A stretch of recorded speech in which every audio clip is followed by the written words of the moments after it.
To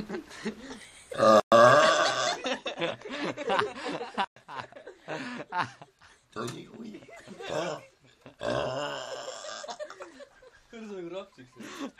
It's the Egon song.